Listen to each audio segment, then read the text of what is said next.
Your lesson essential question is, how can we identify similarities and differences between events in two versions of the same story? You probably realize that the two stories we read this week, Cinderella and Turkey Girl, are very similar. We're going to be looking at those two stories together today, and we're going to be identifying similarities and differences. So we'll be comparing and contrasting the two stories. When we find similarities, we find things that are the same, and when we find differences, we find things that are different.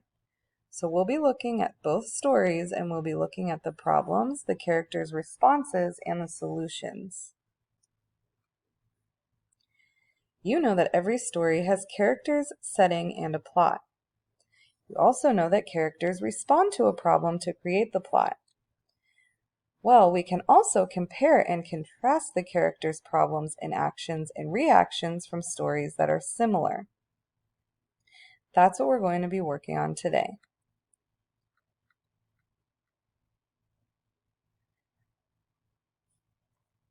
So to begin, we identify the characters and the setting of the story. You've already done that.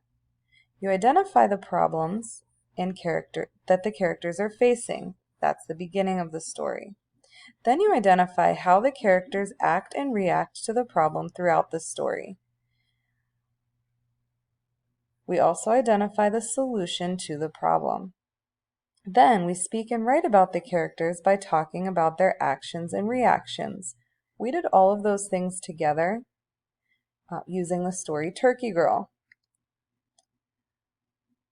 Next, we need to repeat steps 1 through 5 using a similar story. You've already done that using Cinderella. Today we're adding 2 more steps. First, we need to identify how the characters' problems, responses, and solutions are the same and different. And then we're going to speak and write about the similarities and differences by discussing the characters' problems, actions, reactions, and solutions. So again, we've already identified all of these things for 2 different stories. Now we're focusing on steps 7 and 8. We'll be comparing and contrasting.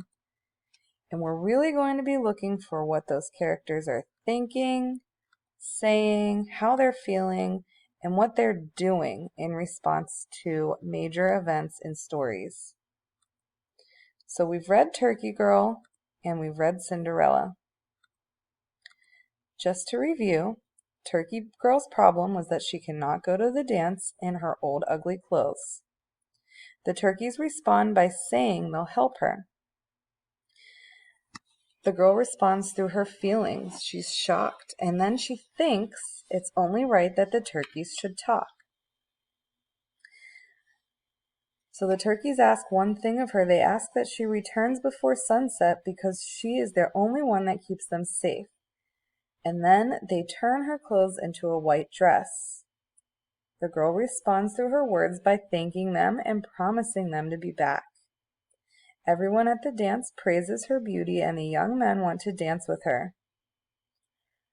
The turkey girl doesn't go home, and the turkeys are wondering why she didn't come back, so a second problem comes up. So first they respond through their thoughts. They're wondering why she didn't come back, and then they respond through their words. For this reason, we shall give her no more help. So they solve their problem by leaving the girl, and they decide not to help her anymore, and she's left alone in rags. You read Cinderella on your own yesterday, and I pulled some of your responses from your graphic organizers to create a class graphic organizer. So Cassandra identified Cinderella's problem at the beginning of the story. She said Cinderella wants to go to the party. Her stepmother and stepsisters laugh at her and say, you do not even have a nice dress or shoes.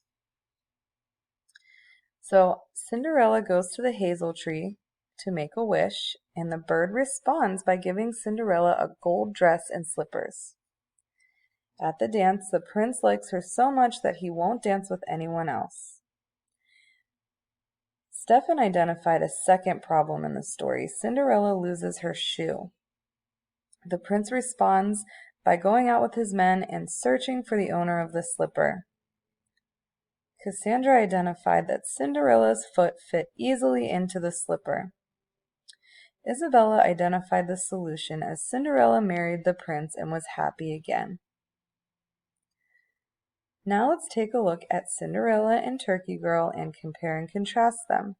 We're going to be using this graphic organizer. So up here, we're going to be writing how they're alike, and down here, we'll write how they're different. I gave you some ideas of some ways we can contrast the two stories. So we can look at the types of bird, what the birds ask for in return, the second problem that comes up, and the solution to those second problems. So let's go back to these two graphic organizers and find something that's similar. I see that at the beginning of Turkey Girl, she can't go to the dance in her ugly old clothes. At the beginning of Cinderella, she wants to go to the party, but she doesn't have a nice dress or shoes. So it looks like both girls want to go to a party or a dance, but they don't have something to wear. So my first similarity is that both girls want to go to a party, but cannot go because they don't have nice clothes to wear. You're going to be looking for some more similarities on your own. Let's find a few differences. I know one difference is the birds that helped the girls. Going back to my graphic organizers, I see that Turkey Girl was helped by turkeys, and Cinderella was helped by a white bird. So I can add turkeys to this side of the graphic organizer and white bird to this side.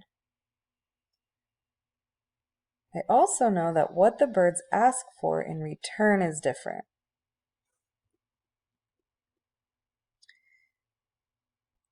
I know that Cinderella's white bird didn't ask for anything in return.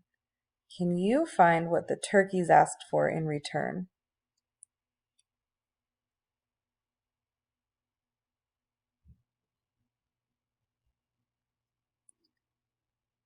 So the turkeys ask that the girl returns before sunset. So again, Cinderella's white bird asks for nothing. The turkeys ask that Turkey Girl returns before sunset. You're going to be finishing this graphic organizer again by finding a few more things that are alike and by identifying some things that are different.